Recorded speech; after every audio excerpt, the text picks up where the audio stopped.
Welcome to Care More, Be Better, a podcast for people like you who care about the social impact of conscious companies and everyday heroes. Hear inspiring stories from those who put people and planet before profit and personal gain. You'll learn how you can make a difference, vote with your dollars, and get involved today. Here's your host, Corinna Bellizzi.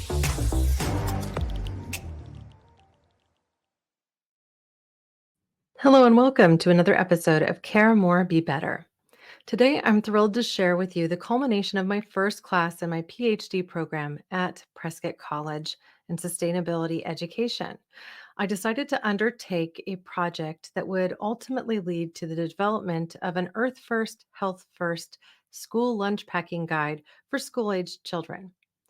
This is a caretaker resource to help the parents or caretakers build a lunch that is both more eco friendly and that supports the long term health of their child. So, first, I'm going to share with you the findings of a quick question survey, and then that dives into some of the reasons behind the need for these shifts and how it will make a difference. So, let's dive right in. First, we needed to define the problem as we seek to find a better solution. The reality in my area, especially, is that every day, most parents in our school district send their kids to school with lunches and snacks that are prepared at home. While in our district, a hot lunch program is available as a resource, few participate in this program for a variety of reasons. The school no longer has a school cafeteria, which means that the hot lunch program is comprised of foods that transport well, and this limits their variety as well as the potential healthfulness because there just aren't as many fresh foods really located in these food packages. While resources and norms will vary from my district to yours, parents communicate continually that they are concerned about their children getting enough healthy food in their diets every day whether or not they actually provide them in lunch. Sometimes some of the healthiest foods come home uneaten. They also express concern consistently about waste. Most parents also struggle to package their kids' foods in a way where even the reusable containers will come home to them so that they can be reused. As a mom of boys that are age 6 and 9 myself, I can certainly relate. The struggle is indeed real. So, first, I started by collecting survey responses, interest of really establishing a baseline beyond my observations.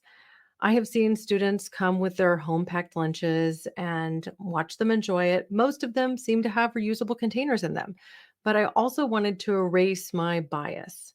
I did also see consistently that processed snack foods were included, and I'm also guilty of doing the same. So, this isn't about being perfect. This is about where are you today and where can we collectively make improvements. The survey being only 9 questions and being pretty basic meant that it only took about 3 minutes to complete. So, the response rate was high. I collected 25 parent surveys over the course of 3 days. I first started by asking how many kids they were packing lunch for. Most people were packing for 2 children or more, and that comprised about 60% of the population. 40% were packing for just one kid. I asked the question next about how many days per week the child participates in a school provided lunch program.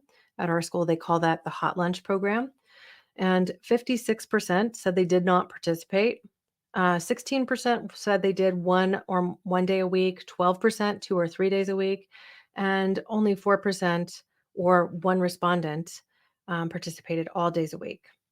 And I think the reasons for this are all over the map because in some cases, if your child even shows up to school and they forgot their lunch, they will get hot lunch provided that day. And in some other cases, you have parents that have split households. So one parent has a child part time, the other parent the other time. And for a variety of reasons, they may need to have a lunch at the school for them. And these are school provided and they're available to all children who attend. In my son's kindergarten class, he actually had a little paw that had his name on it, and he would put it on one side of a chart if he wanted a lunch that day, on the other side if he didn't. This was one of the ways that they engaged kids to tell them if they needed additional resources. It's really quite sweet.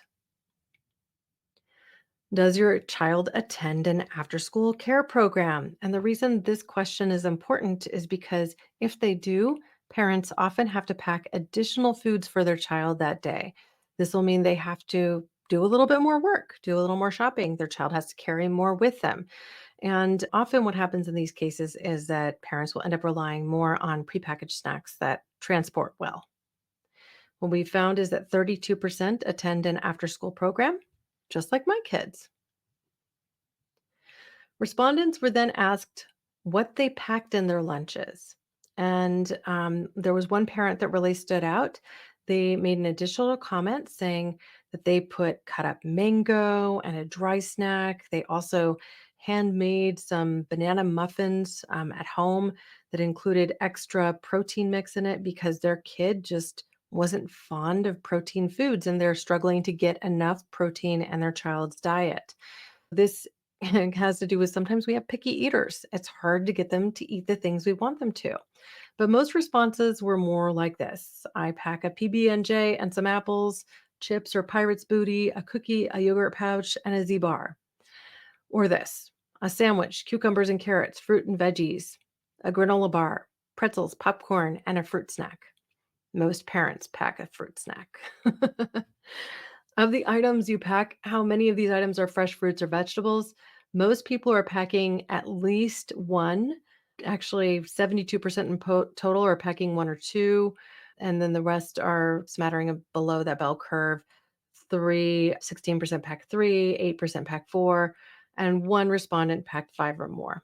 I suspect that they were in an after school program. How many days per week does your child's lunch include homemade leftovers? Now, this I found surprising. I expected to see that most would say 3 days a week, but what we found instead is that 40% pack leftovers 1 day per week, 28% packed leftovers 2 days a week, 16% packed 3 days, and then continuing the bell curve, four per week was 12%, and one respondent packed only one day, I'm sorry, one respondent packed 5 days a week. And this is important because using leftovers actually reduces our food waste. It's one of the ways in which we can ensure that food doesn't end up in la poubelle or the garbage and doesn't necessarily need to be composted. It can be consumed, it can do good today as opposed to augmenting soil later. I think this is another area for improvement. What protein sources do you provide in your school's lunch and your child's lunch? And this was pretty much all over the map. But the thing I want to point out here first is that most actually do pack dairy. In fact, what we saw here was that roughly 68% pack a dairy snack. And then on the other side of that, meats were right around the 60% mark. Processed lunch meats were at 56%, and we'll get into more of why that's important later. A minority pack fish, about middle of the road at around 32%, was vegan proteins. Eggs came in at about 36%, but really what this should show you is that people are packing a variety of foods and they're not leaning quite so much on vegan sources or fish. How do you package food and snacks that you provide in your child's lunch? Now, we expected to see this. Most use reusable containers, at least in part. And that's what I found here. 100% of respondents said that they use reusable containers, but they're also reporting that some use plastic bags, 20%, compostable bags, about 8%, paper bag, 4%. Single serving products, that was in around 28%. And then the other category ended up being things like Z bars, string cheese, etc. Those are, in fact, single serving packaged goods. So we can combine that number with I buy the single serving, and that would be coming in at 28% plus the 12% for others. So that ends up at being about 40%. 40% of people are bringing in single serving products. For these, you're paying more on a per serving basis and you're creating more waste. Now, for some of these things, it's unavoidable. If your kid loves string cheese, how else are you going to pack it? It already comes that way. That said, in many cases, we could be doing some considerable savings here by either buying a much larger bag and then repackaging in a reusable container or omitting some of those prepackaged foods. And then I asked the big question. If you were provided with a resource that details how you can pack lunches that are more eco friendly and that support your child's long term health, how likely would you be to implement the recommended changes, assuming it doesn't cost more? 52% said very likely, 20% said likely, somewhat likely was 12%, but then there are those that were more unlikely, which came in at somewhat unlikely 4% and other 12%. But what's really interesting is because I didn't ask people to select more than one, they could only select one thing. This 12% was all positive and could be combined with a very likely. It ends up being about 64% in that case, 52% plus 12%.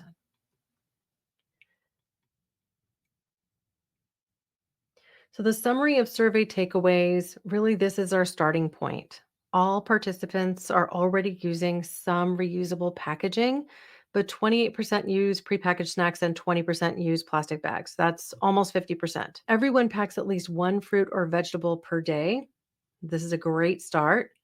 Everyone packs leftovers at least one day per week. Also, a great start.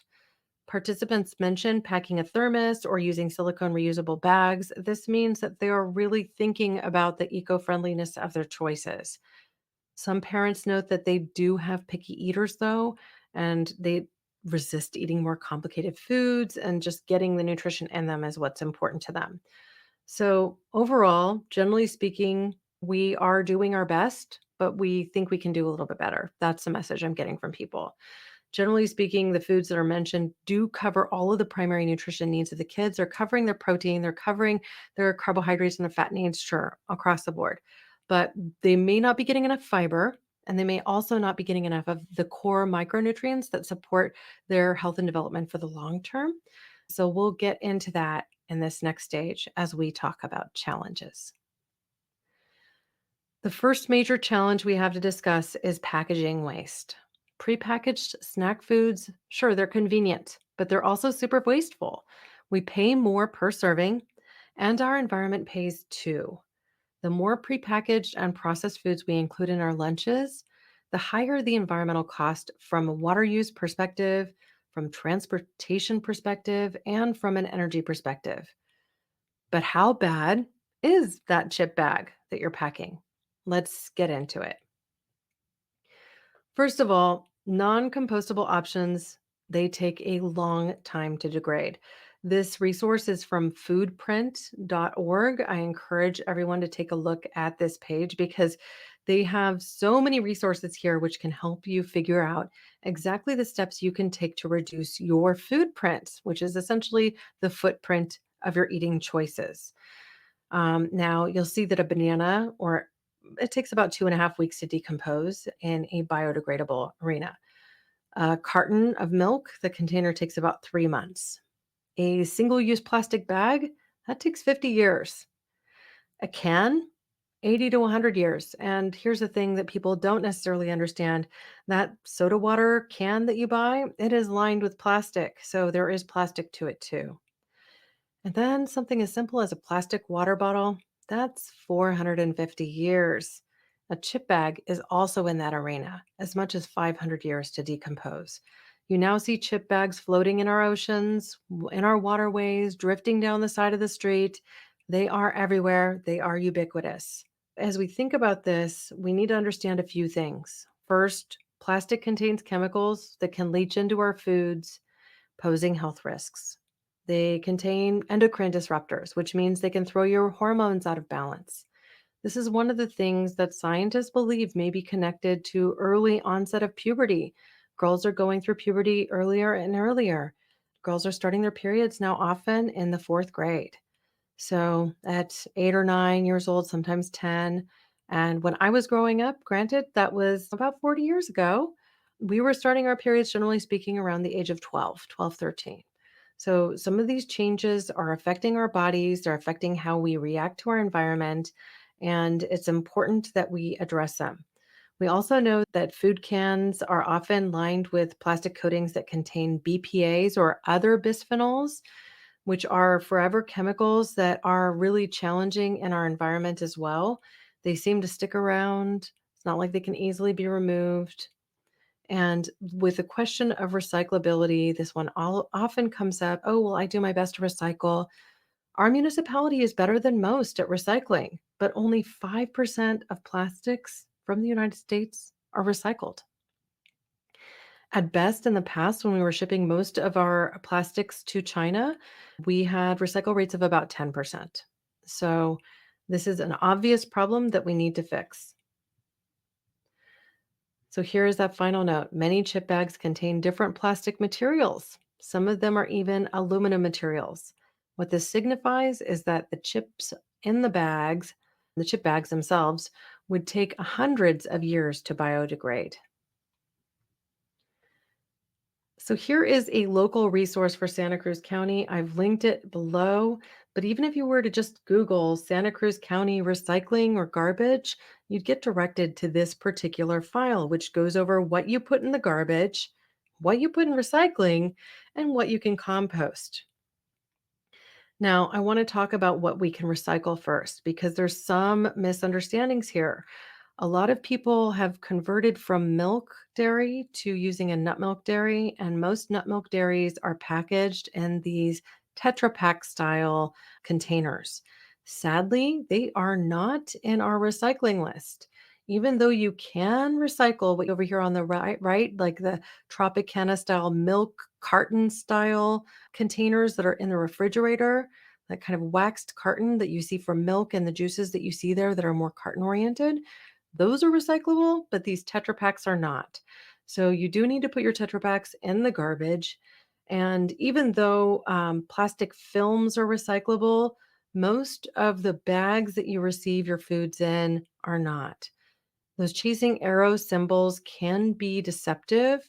So it's important to check what material is made of. A lot of times they'll actually have the chasing arrow symbol now crossed out, saying that this is not recyclable.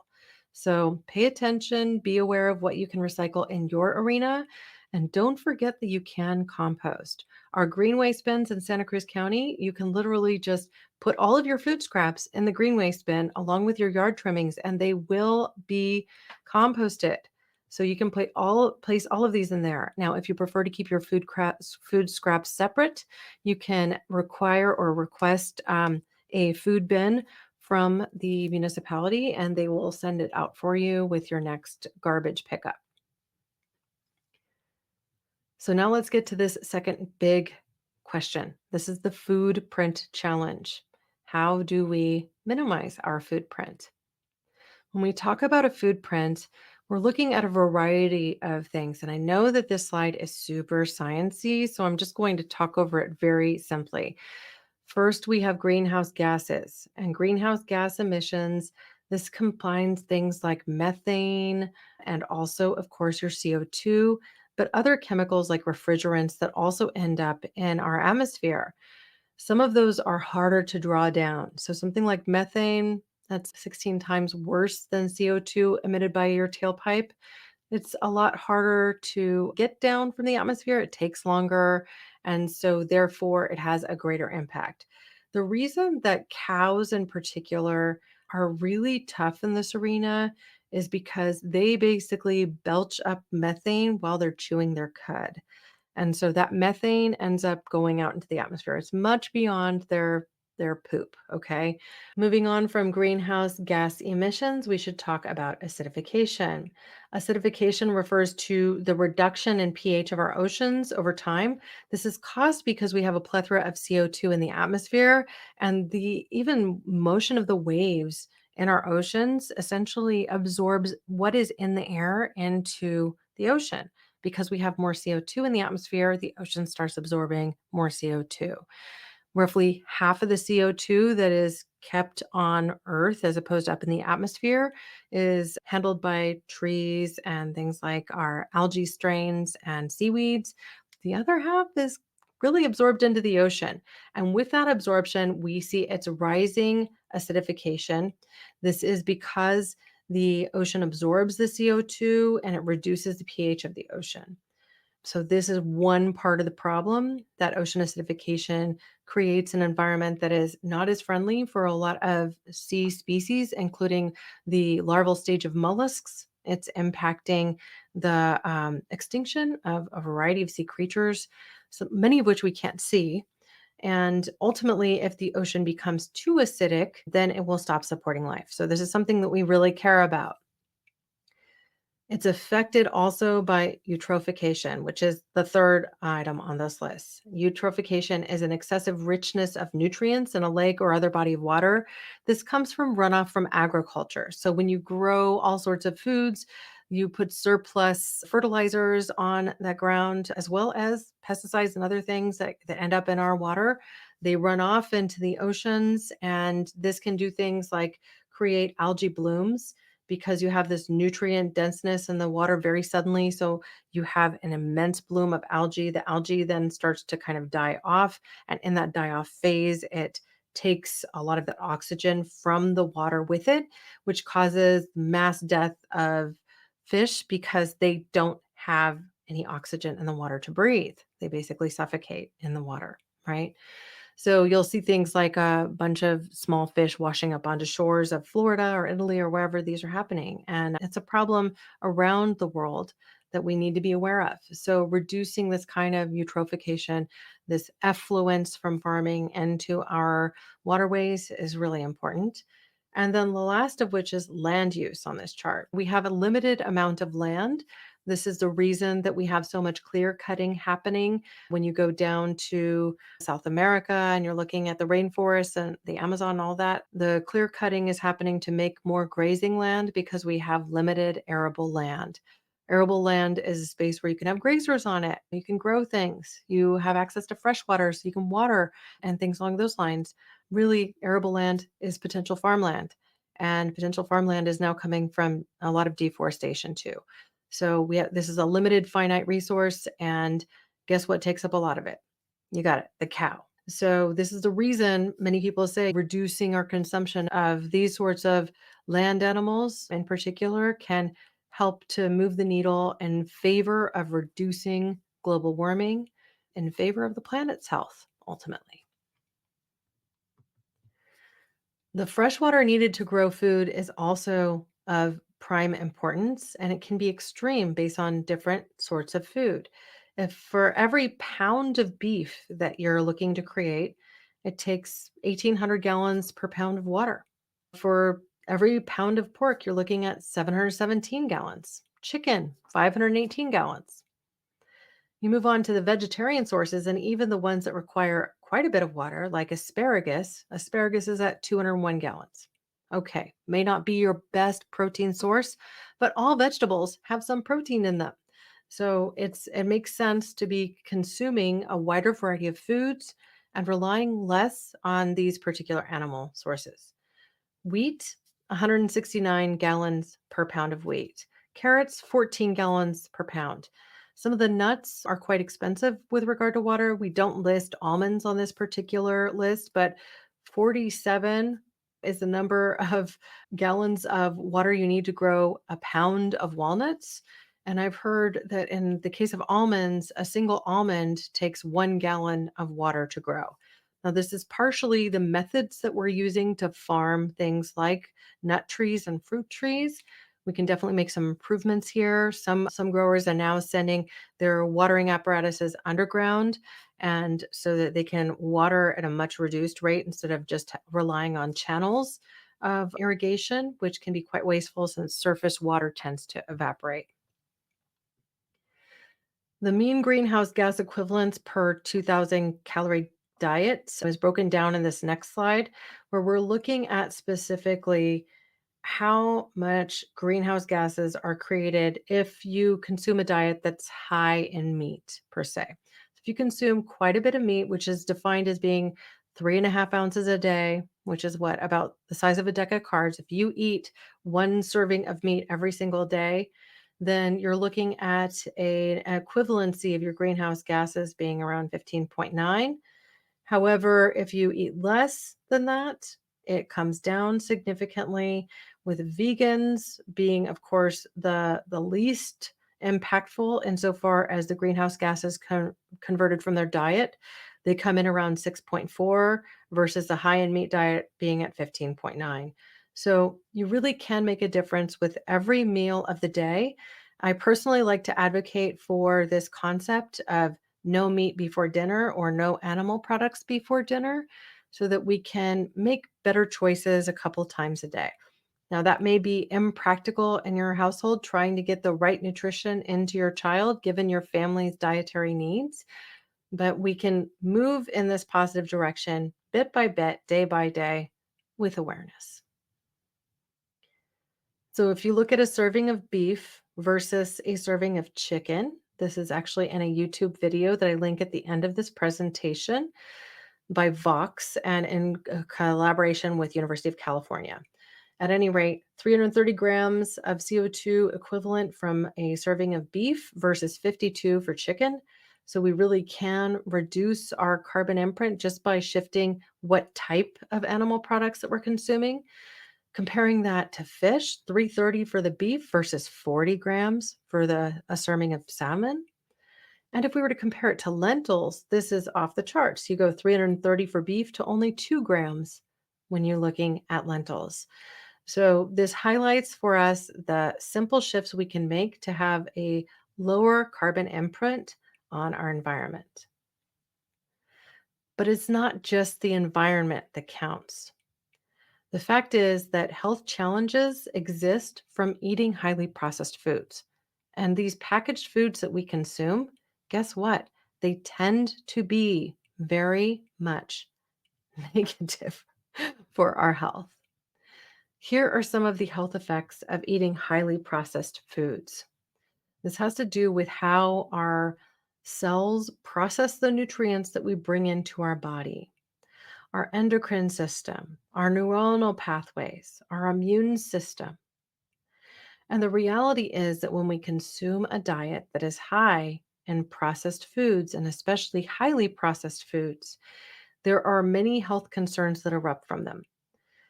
In other walks of life, you may have heard people refer to the standard American diet. It's more than that. It's a diet that's high in processed foods and that's high in meats. Okay. So when you consume a diet that has a considerable amount of sugar, additives, salt, and fat, you increase your gut permeability. You disrupt your intestinal barrier. You decrease your microbial diversity. You change your microbiota, and this ultimately leads to gut inflammation. That gut inflammation impacts every aspect of your health because it impacts how you absorb the nutrition that you bring into your body. And this is affecting kids earlier and earlier too. What we already see now is that some children have hardening of the arteries by the age of 6. This is astounding and also something that is irrefutable in the science. We know now that eating a diet that is high in highly processed foods is directly linked to hyperactivity disorders, to depression, to anxiety, locomotor issues, just not being as physically capable, cognitive function concerns, addiction, and of course, those inflammatory disorders I mentioned before. We have that increase in gut permeability and a decrease in the microbiota. So I have linked to this study here. I'm going to provide this with a resources section as well, so you can read the research yourself if you are so interested. But one of the biggest ways that we can make a difference in our diets today is by eliminating all processed meats from our diets. Processed meats are classified as group 1 carcinogens by the World Health Organization. This category is used when there is sufficient evidence of carcinogenicity in humans. It means they're cancer causing. In other words, there is enough evidence that these are directly related to cancer. In the case of processed meats, the classification is based on evidence from epidemiological studies that eating processed meat causes colorectal cancer and is also possibly linked to stomach cancer. Defining what processed meat is, I went ahead and put a list here together. These may be some of your kids' favorite foods. I know that my younger son loves hot dogs, right? It just means that I'm not giving him that often. That I'm looking for alternatives. I did try the vegan hot dog on him. He would not eat it. So I understand too, this struggle can be real here. But hot dogs, bologna is the same meat that is in hot dogs, sausages, including things like bratwurst, pepperoni, salami, bacon, jerky. I know bacon, I said bacon, one of America's favorite foods, but bacon is a processed food. Jerky, ham, and sadly, most pre-sliced lunch meats, like those that by Hillshire Farms that were pictured in the very first photo I showed you in this presentation. Consuming these foods will increase your risk of developing cancer. So we need to reduce them. You'll also see on this chart here, which I've linked the resource for, that group 2A is probable causes of cancer. And guess what's linked there? Red meats, also pork and things like mutton. So that's not just the cow, it's like mutton and pork, right?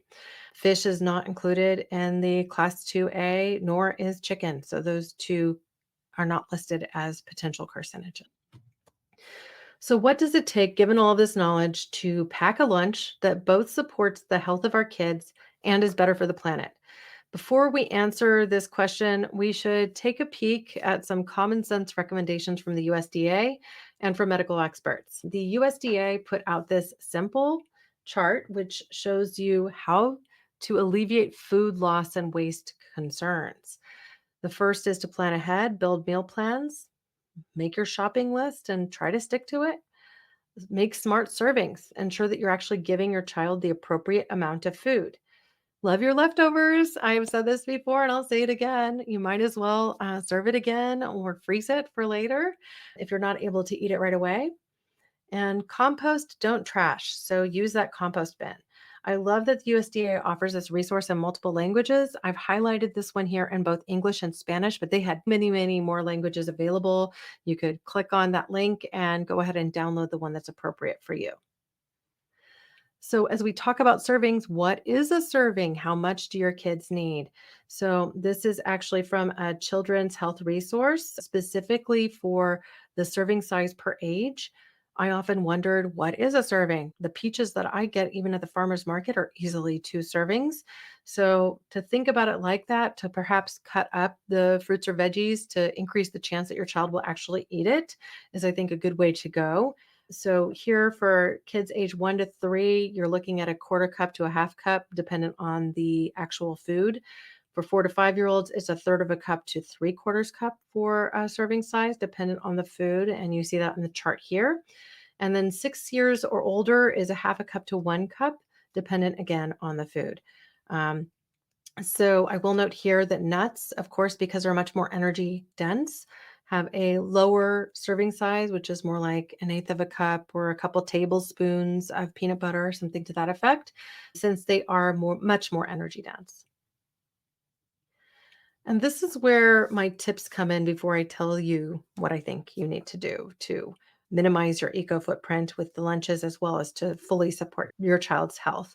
This is just methods to involve your kid because I have seen this personally in my life. When I involve them in the choices that I make for their lunches, they eat them, even when it is healthier, right? So I really work to now choose new recipes to work with them periodically so that they're involved in the kitchen and the cooking.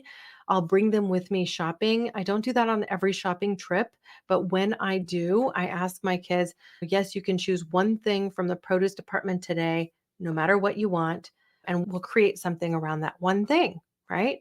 And so that gets them involved in creativity. My son once came to me and chose a Buddha's hand, which is a citrus. I had never cooked with a Buddha's hand before, and it's got a whole lot of rind. So I picked a kind of Chinese chicken sort of food to cook where I used a lot of lemon rind to create this recipe and then used some of the tentacles from the Buddha's hand as a garnish on some of the dishes. And he really enjoyed and engaged with that. From there, you can really talk to your child about the problems of food waste so that they don't take more than they need, even when they're packing their lunches with you. And I say involve them in packing their lunch. I like to give my kids a job. So the thing I've done is I have this stackable snack pack that I give them that's for their after school program, which sometimes they might eat that earlier in the day and have part of their lunch then in the after school program. That's okay. But I just say, okay, you've got this stackable snack pack and you're going to help me fill it today. So they'll put nuts in the top part that's smallest.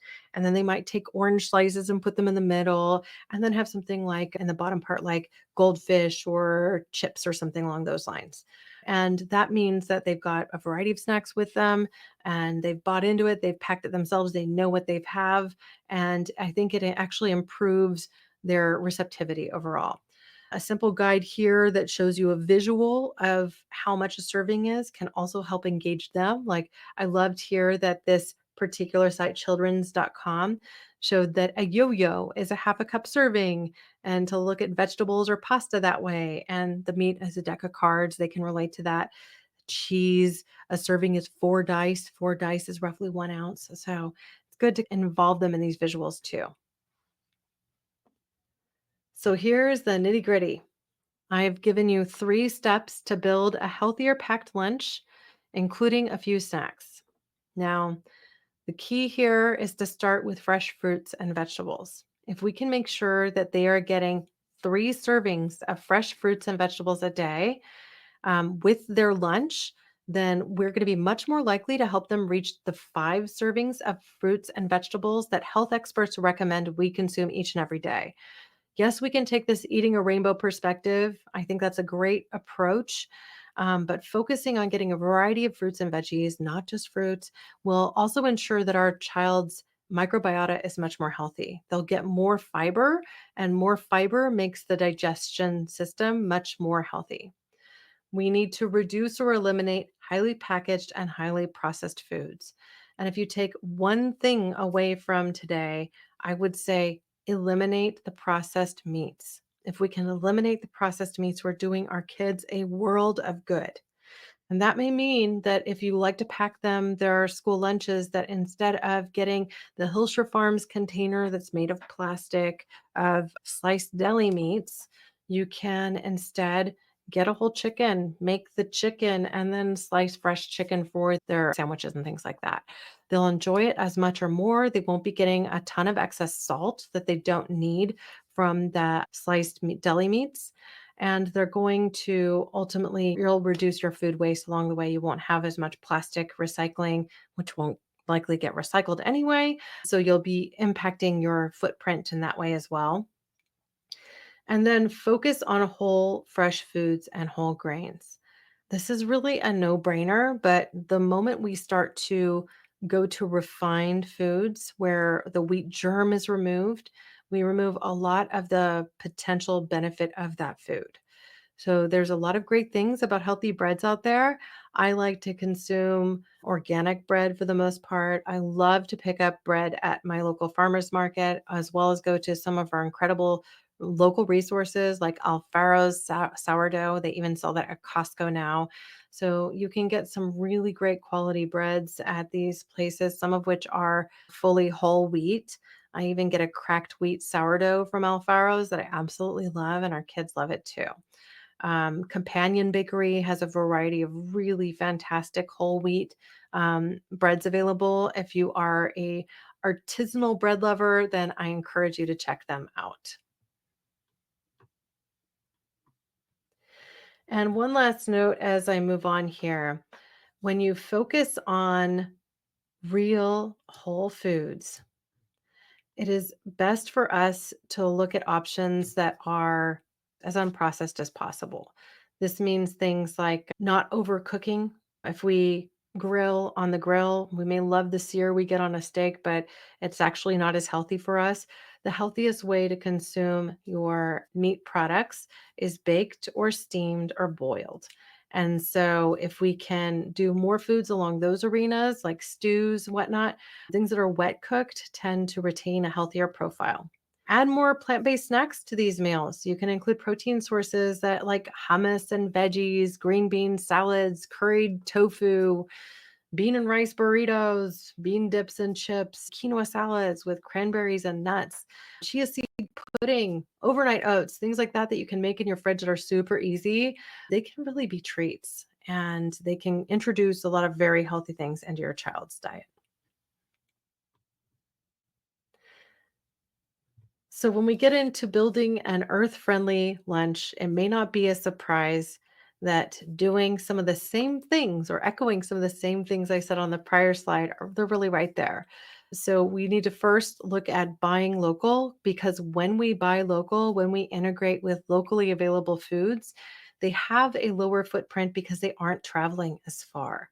They automatically reduce your waste because they aren't having to travel as far, which means they don't have to be on massive container trucks to go where they're going. They don't have to be as wrapped with plastic before they hit that shipping lot. So you can actually do things like buy berries in a fiber container as opposed to a plastic clamshell. You can find your fruits and veggies with no packaging at all at the local farmers market.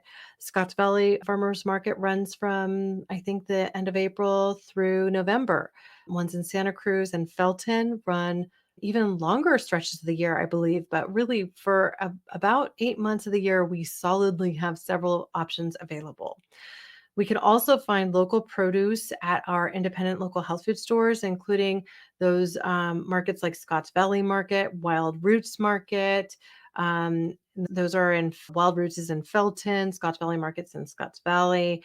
You can also find the New Leaves have a lot of local produce, even though they're part of the New Seasons Marketplace, which is a Canadian owned organization. But really, you've got local health food stores that have a plethora of local produce that's traveled less than 50 miles to be on that grocer's shelves. So you can get fresh, beautiful produce almost any time of year.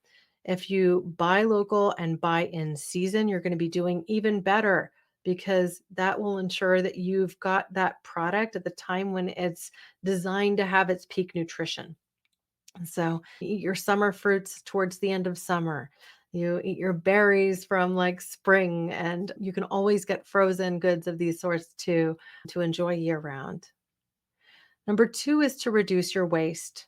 The first step, of course, is to reduce your food waste. This has to do with your planning.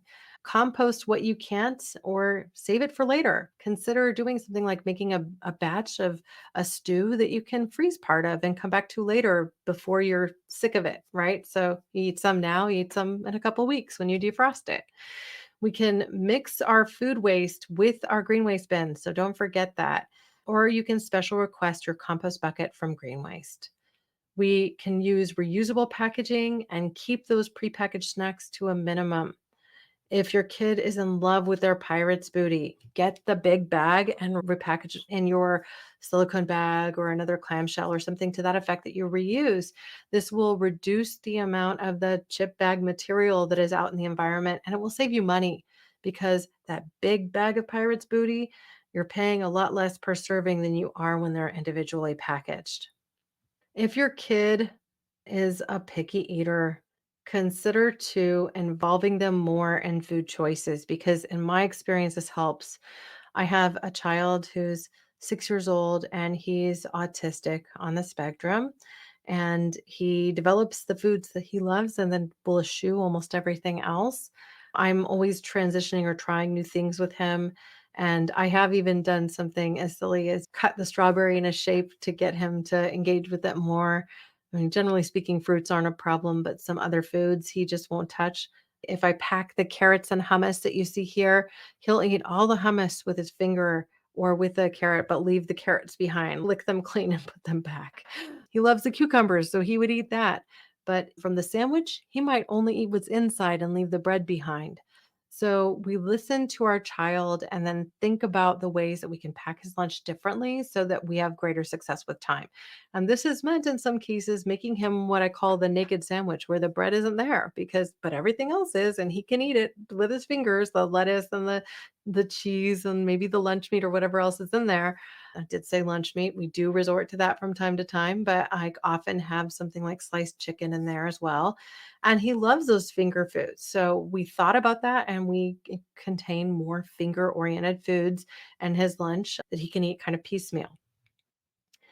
And last, eat more plant based whole foods. And this comes through because we know they have a lower carbon footprint, they have a lower water footprint across the board.